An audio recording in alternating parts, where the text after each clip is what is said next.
que às vezes a gente não valoriza o tanto de recursos que a gente tem e a gente acha que tudo é melhor, que a grama do vizinho é mais verde, né? E foi bem bacana, porque nesse projeto a gente comparou um cenário de produção de alimentos na França, com animais produzidos aqui, e com um cenário no Brasil. E pelo fato de que aqui na França, matérias-primas por exemplo, a gente baseia os nossos alimentos em milho e soja, que são matérias-primas super ricas, que a gente não se dá conta de quão boas elas são, na verdade. E quase não precisa suplementar aminoácido, por exemplo, graças à soja, a gente não precisa ir tanta suplementação. Enquanto que aqui a variedade de matérias-primas é muito maior, e eles têm que importar bastante coisa também.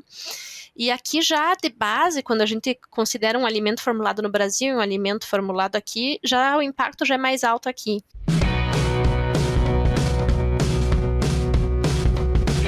Olá, sejam todos muito bem-vindos a mais um episódio do Suinocast. Eu sou a Inês Andretta e é sempre muito bom encontrar vocês, mais uma vez, para a gente falar de um assunto que a gente gosta bastante, né, que é a suinocultura. Hoje nós vamos conversar com a Alessandra Rigo Monteiro. A Alessandra é zootecnista formada na UFPR, né, Federal do Paraná, é mestre, é doutora. E apesar de ser super jovem, né, ela tem muito conhecimento para compartilhar com a gente. Tenho certeza que vai ser uma conversa muito agradável. Então, Alessandra, muito obrigada por aceitar nosso convite, por estar aqui com a gente hoje. Obrigada a você, Inês. É um prazer estar aqui, como você falou, para falar de um assunto tão bacana, que é a suinocultura.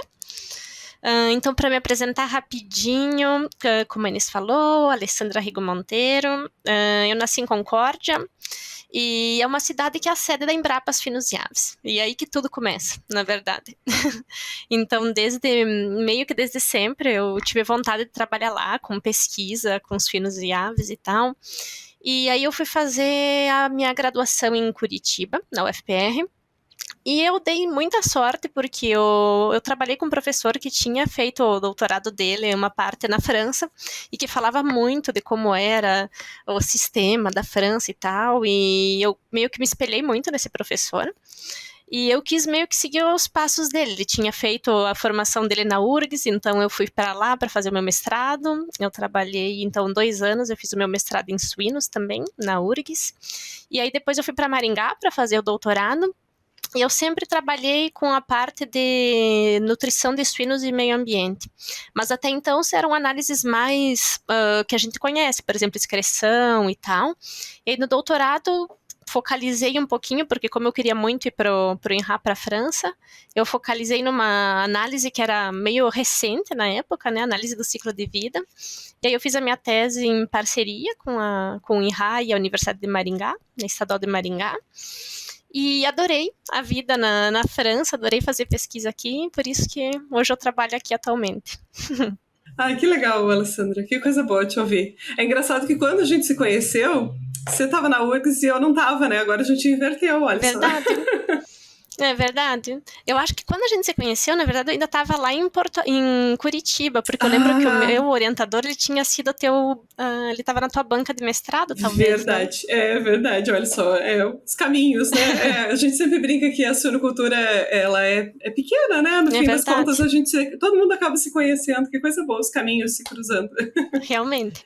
Alessandra, é muito. A gente tem um público bem diverso, né, de pessoas que nos ouvem, e a primeira pergunta que eu gostaria de fazer para ti é quase que uma curiosidade, assim, que é sobre a França, sobre como é a suinocultura na Europa, como o que você percebeu de mais diferente ou que mais chamou atenção quando você começou a trabalhar aí na suinocultura, que é diferente da nossa em alguns aspectos, né, francesa, europeia.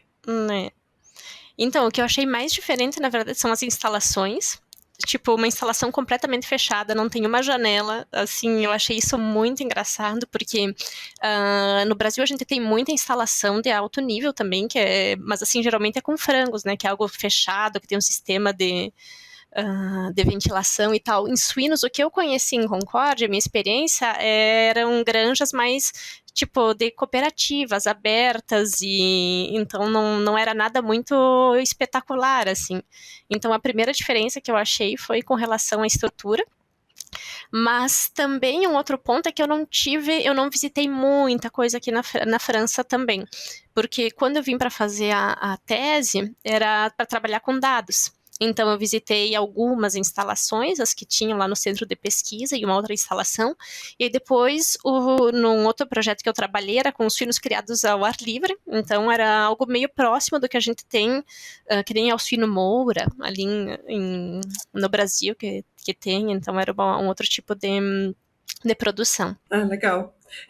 Uma coisa que eu não conheço nada, né, da suinocultura europeia, ou muito, muito pouco, né, mas uma coisa que a gente percebe é que a Europa é sempre vanguardista, né, nessas questões, os debates que são importantes e que normalmente começam por aí e vêm para cá, né, que a gente vai assumindo, vai incorporando esses debates também dentro da nossa suinocultura. E eu acho que tem dois aspectos, assim, né, que a gente comenta muito, assim, da Europa, que é a preocupação com o bem-estar, com instalações, inclusive, né, que afetam, enfim, né, que tem relação ali com as instalações, e a questão do meio ambiente, que é muito forte, assim. Você percebe isso muito no teu dia a dia, Alessandra, assim, essas cobranças, esse debate? Olha, bastante, bastante. Inclusive, até os clientes, é algo que eles comentam. Bom, em primeiro lugar, aqui uma diferença é que aqui tem muita regulamentação com relação a níveis que a gente pode colocar na dieta, tipo nitrogênio, fósforo, cobre, zinco, metais pesados. Isso é bacana. É engraçado porque quando a gente faz um experimento ou na Ásia ou na América, um pouco importa se é no Brasil ou nos Estados Unidos, assim, não tem esse valor máximo autorizado. Então, de um lado, é o ponto positivo que a gente pode, quando faz experimento em universidades, pode trabalhar com níveis mais altos para ver um modo de ação X ou Y ou uma toxicidade. E aqui na Europa é super difícil para fazer um ensaio desses numa granja comercial. Geralmente eles nem fazem, porque é muito complicado. E em universidade tem que quase um comitê de ética também que tem que passar para conseguir trabalhar com níveis acima do autorizado. Pontos positivos e negativos, né? Verdade. É legal, essa questão ambiental, assim, por mais que o debate ele inicie e seja mais forte, né, na Europa, a gente acaba assumindo e incorporando muito dentro do nosso dia a dia também, né?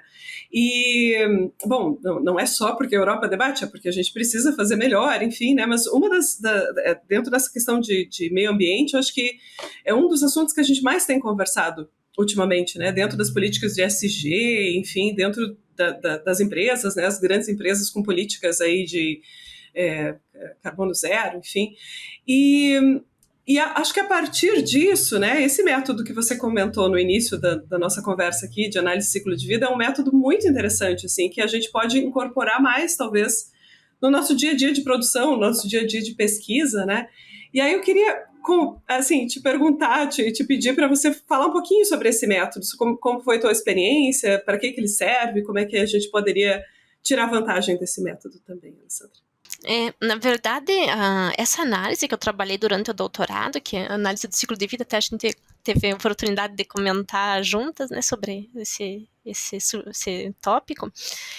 Quando eu trabalhei, eu achei que era algo bem científico, assim, algo para ficar na universidade.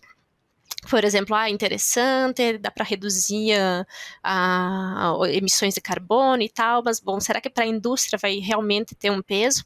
E aí, quando eu comecei a trabalhar aqui nessa empresa, um dos primeiros projetos que eu tive que fazer foi a análise do ciclo de vida das nossas fontes.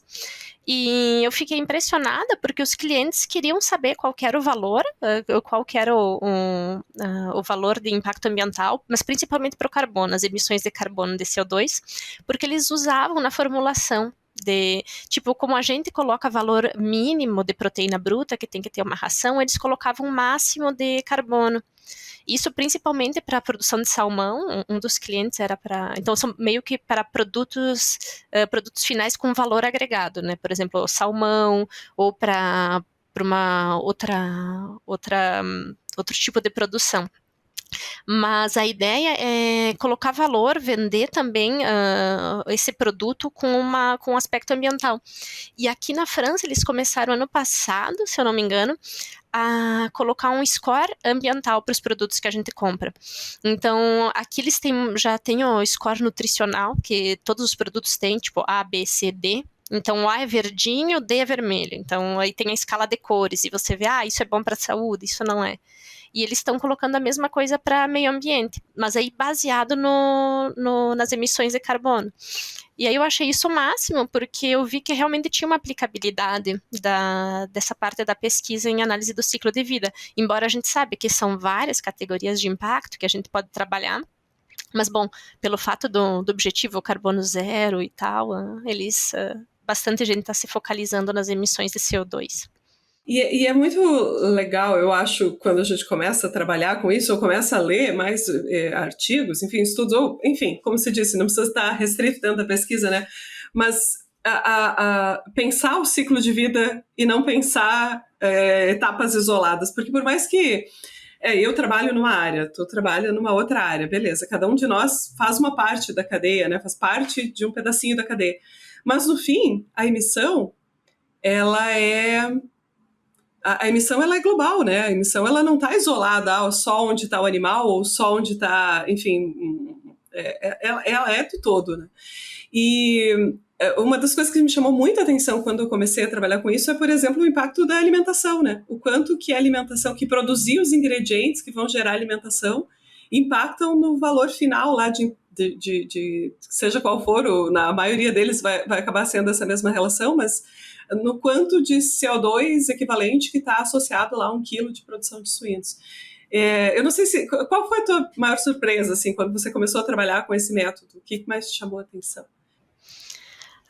Quando eu comecei a trabalhar, eu acho que, na verdade, não foi nem as categorias e tudo, é quanta informação você tem que coletar, na verdade, para conseguir extrair um resultado que, quando você vê o final, o outcome, é algo simples. Por exemplo, 3 quilos de CO2 foram emitidos. E aí foi, na verdade, tudo isso, sabe? Quando você faz a etapa de inventário, que você começa a coletar os dados, e é tanta coisa que precisa, que quando eu vi a primeira vez, eu falei, meu Deus, é muito complicada essa análise, nossa, eu nunca vou entender. E foi isso, assim, que mais me chamou a atenção, a complexidade, assim, quanta coisa tem que ter, e depois quando a gente começa a calcular, cada detalhe conta, tem que prestar muita atenção, às vezes tem que refazer algumas vezes até bater o valor.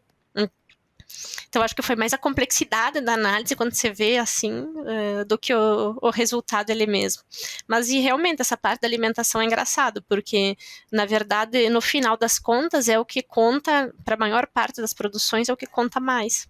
E até, quando você comentou isso, aqui na Europa, eles têm uma guia para calcular a análise do ciclo de vida. E eles publicaram como calcular da carne vermelha, do leite, e eles estão fazendo agora para carne de peixe. Mas a primeira guia que eles publicaram foi para o alimento, para como calcula a ACV de um alimento, realmente pelo fato de que ele que contribui, que é o maior contribuinte do impacto para a maioria das categorias. É interessante, né? E essa complexidade, ela é muito resultado da complexidade da cadeia, né? Eu lembro que o primeiro exemplo que eu vi, assim, de uma análise de ciclo de vida era sobre uma jarra porque, enfim, é uma análise que se aplica a tudo, né? Era uma jarra era uma cafeteira. E aí ele falava quantos gramas de vidro, quantos gramas de plástico, né? De onde vinha esse plástico, enfim. E aí eu li aquilo e pensei, nossa, tranquilo, né? Plástico, vidro e nem sei mais o que era a energia ali para produção. Era tipo assim, simplesinho, 3 coisinhas. E aí você começa a pensar na suinocultura, né? Em quanta coisa que tem por trás daquele suíno que a gente está entregando para abate ou daquele quilo de carne que está lá no supermercado, né? Quantas pessoas envolvidas, quantos elos da cadeia, né? De embalagem, da produção do alimento para os suínos, né? E quando você vai lá para a lavoura, da prática agrícola, se foi plantio direto, se não foi, se veio de perto, se veio de longe, se usou milho, se não usou, é muita informação, né? E é resultado da complexidade da cadeia mesmo. A gente não está numa cadeia simples, né? A gente está numa cadeia cheia de detalhes. Realmente. Não é como você falou, exatamente, não é como calcular um processo que não vai mudar ao longo dos anos e tudo, aquele processo, é isso, não muda. Na verdade, a suinocultura é bem diferente, né? Dependendo da estação, dependendo como é que foi a colheita, vai valorizar um ingrediente, talvez não outro. E até assim a dificuldade da gente entender, são tantos cenários, são tantas suinoculturas, né, que a gente normalmente chama de cenário, né, cenários possíveis de simulação, que é até difícil escolher um deles para a gente usar e dizer, essa aqui é o cenário que representa a suinocultura do Brasil, por exemplo, né? Porque quanto complexa é, né, essa atividade, quantos tipos diferentes de produção do milho, da soja, do tipo de transporte, de todas as etapas até chegar ali no momento em que a gente tem o porquinho, está criando ele, enfim. Realmente, se ele é produzido no sul, no norte, tudo isso também vai ter um papel importante. Uma coisa que eu gostei muito num dos últimos artigos que você publicou, Alessandra, foi aquela relação que vocês fizeram, né? Vocês mostraram num gráfico da eficiência alimentar do animal com o impacto ambiental que ele, enfim, que está associado com o produto carne lá no final, o produto suíno que você entrega. É altíssima a relação que existe, né, entre quanto esse animal é eficiente, sendo ele mais eficiente do ponto de vista alimentar, ele se torna mais eficiente também do ponto de vista ambiental, né? É uma relação, ela não era mas era muito perto de né, essa relação, assim. E eu acho que esse é uma coisa interessante para a gente pensar, né, Alessandra, para a gente trazer até para o nosso dia a dia de técnicos, por exemplo, dentro do campo, né? Quantas coisas a gente pode fazer para melhorar o impacto ambiental. Realmente, até quando a gente começou essa pesquisa, a nossa hipótese era que ia ser a excreção de nitrogênio, que ia ter um impacto maior sobre tudo. Que a gente isso, contribui a acidificação, a eutrofização, acho que vai ser o nitrogênio, excreção de nitrogênio. E até a gente ficou surpreso, e depois, discutindo com outros pesquisadores que também estavam trabalhando nesse assunto, eles tinham também achado a mesma relação com a parte de eficiência alimentar, e aí discutindo tudo fez sentido, realmente, o quão importante é ter um animal eficiente por várias questões, por questão econômica, por questão ambiental, tudo isso já tem um peso. Sabe que eu gosto dessa associação, e eu tento falar isso bastante para os alunos, assim, porque eu não... Quem foi meu aluno vai saber, eu não gosto de dar a última aula do semestre, sabe, que é aquela de manejo de dejetos, é a aula que eu menos gosto de trabalhar. Aí para evitar mostrar isso muito, assim, deixar muito claro isso, eu tento falar de quanta coisa a gente pode fazer antes de ter o dejeto pronto ali dentro, né, ter ele para ser tratado, né. Porque se a gente pensar nessa associação que vocês mostraram bem claramente, né, no trabalho de animais mais eficientes do ponto de vista alimentar, né, melhores conversões alimentares são mais eficientes ambientalmente, então quantas práticas existem no dia a dia do técnico que fazem o animal ser mais eficiente e que são formas de tornar o processo todo mais eficiente também, né, do ponto de vista ambiental, inclusive. Genética, alimentação, né, os aditivos, enfim, né, eu gosto muito mais dessa forma de ver a gestão ambiental da propriedade da suinocultura do que o que eu vou fazer com esse dejeto que está aqui pronto dentro, né, que às vezes já é um problema para o produtor, né, enfim, uma situação para ser resolvida. Isso é verdade, tem tantas etapas antes, né? Alessandra, um dos trabalhos também que você publicou, não era o objetivo principal do trabalho, mas era uma comparação de impacto ambiental de cenários europeus e de cenários brasileiros. Eu queria te convidar para falar um pouquinho sobre isso também aqui com a gente, né? Quanto a gente aqui no Brasil tem de espaço para melhorar, e quantas coisas, enfim, como é que é esse comparativo? Assim, a gente normalmente no Brasil tem uma certa síndrome de vira-lata para várias coisas, né? E acha que a gente não é tão bom, né? Como é esse comparativo? O que você encontrou nesses trabalhos? Então, também esse trabalho eu achei bem interessante exatamente por isso que você falou, que às vezes a gente não valoriza o tanto de recursos que a gente tem e a gente acha que tudo é melhor, que a grama do vizinho é mais verde, né? E foi bem bacana, porque nesse projeto a gente comparou um cenário de produção de alimentos na França, com animais produzidos aqui, e com um cenário no Brasil. E pelo fato de que aqui na França, matérias-primas por exemplo, A gente baseia os nossos alimentos em milho e soja, que são matérias-primas super ricas, que a gente não se dá conta de quão boas elas são, na verdade. E quase não precisa suplementar aminoácido, por exemplo, graças à soja. A gente não precisa ir tanta suplementação. Enquanto que aqui a variedade de matérias-primas é muito maior. E eles têm que importar bastante coisa também. E aqui já de base, quando a gente considera um alimento formulado no Brasil e um alimento formulado aqui, já o impacto já é mais alto aqui. E isso que é bem bacana, assim, se a gente considerar que no Brasil, por exemplo, a gente tem as matérias-primas disponíveis, tem mais espaço para plantar, o impacto por hectare também é mais baixo, a gente pode fazer muitas vezes 2 culturas por ano, enquanto que aqui, por conta do clima e tudo, é uma cultura só. Então, foi legal por isso, para a gente ver quanta margem que a gente tem para melhorar. E, por exemplo, se isso de uma questão de meio ambiente, só considerando a análise do ciclo de vida, se a gente considerar um animal que é produzido no sul, com milho e soja do sul, que se a gente for ver numa escala é quase a Europa inteira, o sul do Brasil, o impacto é muito menor do que se a gente for considerar um animal que é produzido aqui também com matérias-primas locais, e com uma distância de transporte de matérias-primas muito menor do que a gente tem no Brasil. É uma situação que eu lendo, depois de ler o teu trabalho, inclusive, quando estava fazendo outro projeto, né, lendo, que me fez pensar a partir desses dados, é quanto produzir suínos na Europa gera impacto aqui também, né?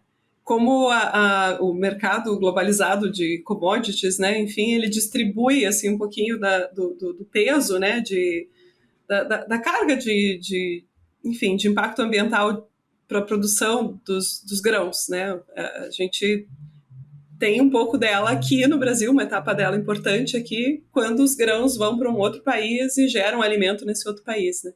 É interessante pensar nisso, né? Eu não sei, é lógico, mas eu vou ser sincera que eu nunca tinha parado para pensar dessa forma. E aí esses trabalhos que me fizeram, sei lá, me questionar sobre isso, assim, uma forma diferente de ver as coisas.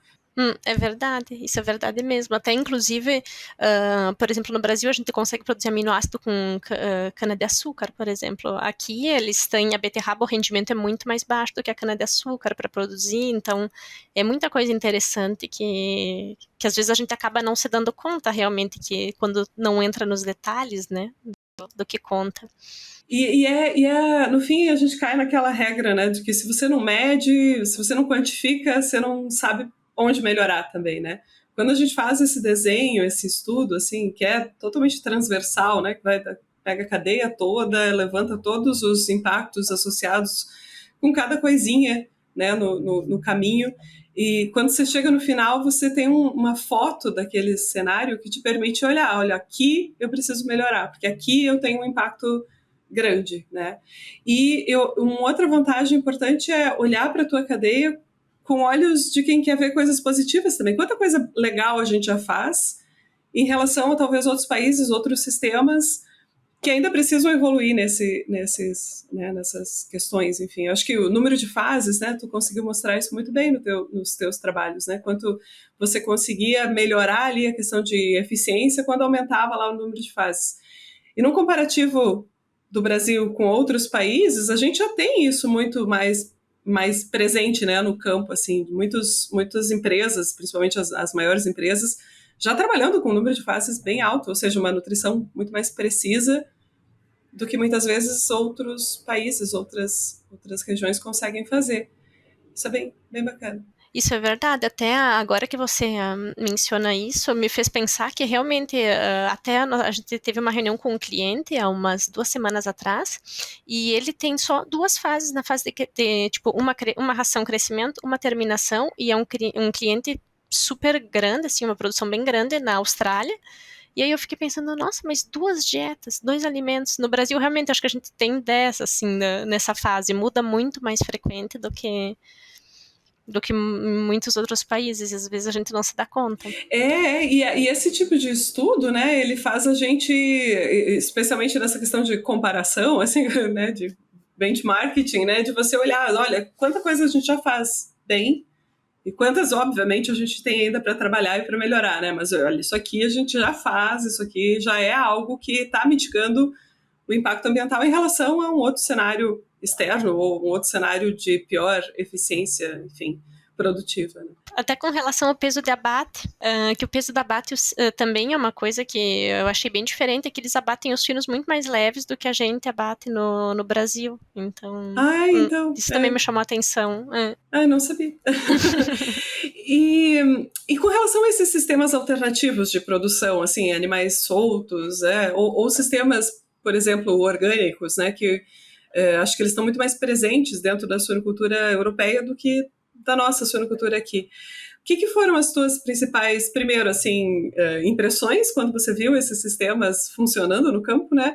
E também com relação ao impacto ambiental desses sistemas. Que tipo de resultado que você encontrou, assim, comparando com sistemas tradicionais, por exemplo? Uhum. Isso é bem uma faca de dois gumes, na verdade, né? Sistema orgânico. Aqui na Europa é muito valorizado, igual você falou, muita gente quer comprar produto orgânico no mercado e tal. Mas quando a gente faz uma análise do impacto ambiental, na verdade, o orgânico acaba tendo uma carga muito maior do que um sistema convencional, por várias razões. Por exemplo, matéria-prima que tem que ser orgânica. Aqui na Embrapa, aqui na Europa, eles não produzem suficientemente de grãos, por exemplo, nesse tipo de sistema de produção. Aí eles têm que importar da Índia, por exemplo, grãos. E, bom, são produzidos da maneira orgânica, mas quais são as condições de trabalho também lá para produzir esses grãos? Então, tem várias coisas que pesam. E então uma das coisas é que geralmente os grãos precisam ser de uma etapa de transporte bem importante, que eles não são produzidos locais. Aí depois, quando a gente começa, por exemplo, a ver a produção de suínos, o rendimento é muito mais baixo, a eficiência alimentar, que a gente mencionou antes, que tem um impacto super alto com relação ao impacto ambiental. Então, eles têm uma eficiência muito baixa, infelizmente, eles precisam comer muito mais para ganhar o mesmo peso que um animal num sistema convencional. Então, isso é por essa razão que eu digo que acaba sendo uma faca de dois gumes, porque tem o lado que a gente vê que é bonito. Você vê um leitão correndo no campo, que fofinho, tá feliz. Mas e aí tem outro lado, que tem a parte do impacto também relacionada a esses sistemas de produção. E particularmente é bem caro comprar um produto orgânico aqui. Então, particularmente eu penso que não vai ser para todo mundo, não vai ser acessível para todo mundo um alimento orgânico, mesmo que seja barateado, assim. E com a situação agora, que piorou ainda o preço das matérias-primas, eu não sei como é que está a situação no Brasil, mas aqui desde o início do ano, com a guerra na Ucrânia, aumentou muito, muito, muito o preço. E então acaba acentuando ainda mais as diferenças entre um produto convencional e orgânico. É interessante, né? É bem interessante fazer esse comparativo. De vez em quando se questionar sobre essa comparação, né? E também se posicionar no sentido assim do tamanho do desafio que a gente tem pela frente de alimentar todas as bocas que ainda não nasceram, as que já estão nesse planeta, né? No congresso que a gente se encontrou, até lá na França, eu lembro de uma frase de uma palestrante, né, falando que a solução para um determinado problema lá, que era tentar aumentar o bem-estar das aves em algum sistema, que a solução era aumentar o preço mesmo, porque aí menos gente compraria, e aí você poderia produzir menos. Mas, poxa vida, a nossa realidade aqui, né, de quantas pessoas, especialmente o frango, né, de quantas pessoas só têm acesso àquela proteína de maior valor, enfim, biológico, né, ou a frango e ovos, por exemplo. E você pensar nesse... É uma faca com dois lados, realmente, né? Que você não pode esquecer de nenhum dos lados, mas a importância de considerar o positivo e o negativo, né? É interessante. Exatamente. Alessandra, uma última pergunta, assim, agora também voltando quase para o lado das curiosidades, assim, né? Como é que foi para ti começar a trabalhar aí? Eu sei que normalmente quando a gente trabalha, né, fora... primeiro sai muito da zona de conforto, né? A língua, enfim, a cultura, enfim. Mas que dificuldades você encontrou e que motivações você encontrou para trabalhar e para a França, para esse mercado de trabalho? Uhum. Talvez eu comece com as motivações, Tá. começar com a parte positiva. Na verdade, o que eu gostei muito quando eu vim para cá é a maneira como eles trabalham aqui, que eu acho que é um pouco diferente do que a gente trabalha no Brasil. Eu acho que nós trabalhamos muito, muito, muito no Brasil, muito mais que eles trabalham aqui na Europa, na verdade. E a gente acaba priorizando o trabalho, assim, em detrimento de outras coisas. Na verdade, meio que é necessário, porque a gente tem que trabalhar para ganhar bem, para poder comprar isso, para poder comprar aquilo. E aqui, eu acho que as pessoas elas trabalham menos porque não tem essa necessidade. Eu acho que a qualidade de vida aqui ela acaba sendo melhor a um custo menor, por exemplo. Que no Brasil a gente consegue ter uma qualidade de vida excelente, mas precisa ter mais dinheiro para poder bancar, por exemplo, gastos com saúde, com segurança, toda essa parte. Então, isso foi uma das principais coisas, assim, que me motivou para vir para cá. E também a parte de subvenção, vou ter que dizer. Na verdade, eu achei muito mais fácil de conseguir subvenção aqui, estando na Europa, assim, os projetos, às vezes, você consegue fazer, isso porque eu comecei no público também aqui, eu não estava no privado. Então, você quer ir num congresso, você tem ajuda para ir no congresso, você tem a viagem inteira paga, e você pode fazer um experimento, você pode comprar um livro, você pode fazer um monte de coisas, assim. Então, isso também foi uma das coisas que eu gostei quando eu cheguei aqui.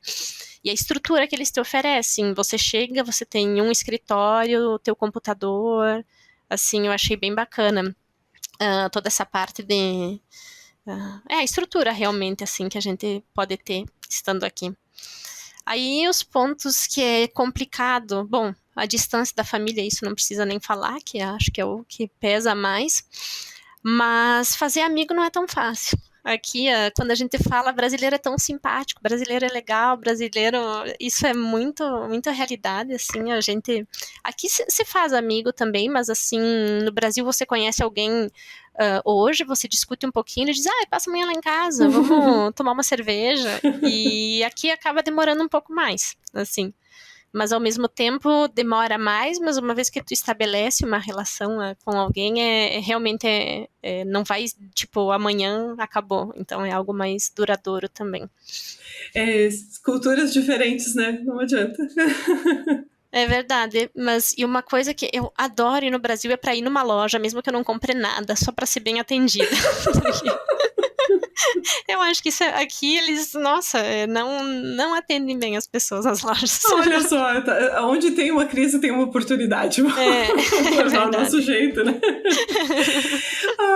E muitos alunos devem estar te ouvindo, muitos estudantes, muitas pessoas em formação e que talvez tenham no seu sonho de carreira algo parecido com o que você está contando aqui de história, sabe? De fazer uma formação aqui e de desenvolver a carreira lá fora. Assim, profissionalmente, o que você falaria para essas pessoas? Né? Pode ser alguém que já tem uma carreira, quer mudar, ou alguém que está mesmo ainda construindo essa carreira, né? Onde que são os pontos críticos, sabe, de desenvolvimento técnicos ou soft skills que a gente precisa para trabalhar fora, para conseguir desenvolver bem aí? Olha, eu acho que talento técnico é importante, mas o soft skills conta bem mais. Eu quase colocaria isso como um primeiro plano. Para quem quer sair do país, ter uma experiência fora, eu acho que a primeira parte é o network. Você tem que tentar conhecer pessoas, tem que tentar estabelecer relações com as pessoas. Isso é bem importante e valorizar bastante, porque às vezes a gente acaba tipo, não tô muito afim de falar com aquela pessoa e tal, num congresso, acho que... E, na verdade, é super importante você ir, você conversar, ser visto, isso ajuda bastante. E como a gente comentou no início do podcast, a gente acaba se encontrando todo mundo, então é um mundo muito pequeno. Por isso que eu acho que valorizar as relações sociais é super importante. Mas antes de tudo isso, você tem que saber onde que você quer chegar. Se você quer ter uma experiência, sei lá, numa universidade dos Estados Unidos ou numa empresa na Europa, qual que é o teu objetivo? E a partir daí, quando você sabe aonde você quer chegar, se consegue, é mais fácil de tentar achar a maneira para chegar lá. E sempre você vai conhecer alguém que conhece alguém que vai te ajudar a ir para esse lugar. Então, por isso também que as relações humanas são bem importantes. São, sem dúvida. E a língua a gente aprende depois. A língua, eu digo que não é nem a mais importante. Apesar de que francês é difícil. É muito difícil. Nossa, quando chega naquele monte de verbo... E o que é engraçado é que... quando eu comecei a falar francês, eu tava crente que eu falava super bem, o pessoal me compreendia. E aí eu começava a falar, e todo mundo me olhava assim, nossa, tipo, porque a pronúncia eles não entendiam. Eu ouvia perfeitamente o meu francês, mas eles ouviam que não tava bom, não era nada a ver com a frase deles. Faz parte do processo de morar fora, né? Mas é um crescimento muito grande, né? Acho que todo mundo que viveu essa experiência... É uma experiência que vale a pena. Mesmo que seja uma curta duração, eu acho que é algo que é bem legal. Eu acho bacana quando a gente tem, como foi o meu caso, a gente tem a oportunidade de fazer sanduíche em algum lugar. Nossa, tem que ir, vale muito a pena. Só o fato de você sair, ver outros lugares, ver como funciona num outro lugar, te enriquece muito. Não só profissionalmente, mas como pessoa também. Quando eu estava planejando a minha saída no doutorado, eu ouvi de uma professora uma frase que eu guardo, ela até hoje fico agora repetindo, né? Que é 1 ano que você passa fora, você amadurece como se fossem 10. Porque são muitos desafios. O teu dia a dia, né? Ir no mercado, comprar uma coisa, ou ir no médico. Eu lembro da primeira vez que eu fui no médico, explicar as coisas que você está sentindo. São desafios que é como se você estivesse recomeçando a tua vida, né? Enfim, é verdade. É um crescimento... As pequenas coisas do dia a dia se tornam desafios grandes, assim, e tudo te faz crescer, né? Isso é verdade. Não dá para negar. Muito bom, Alessandra. Eu fico feliz que o mundo da suinocultura, ele é, entre aspas, pequeno, mas que a gente teve a oportunidade de se conhecer. Tu é uma pessoa que eu admiro muito. E, como eu disse no começo, tu é super jovem, mas tem uma bagagem, né, de conhecimento, assim, técnico, científico, enfim, que fico muito feliz de poder conversar contigo, te encontrar e te ver bem. Obrigada, Inês. Eu também fiquei muito, muito feliz, principalmente de encontrar esse ano você dando a palestra num evento super importante. É tão bom, nossa, enche o coração da gente ver quem a gente conhece, tudo indo tão longe. Fico feliz.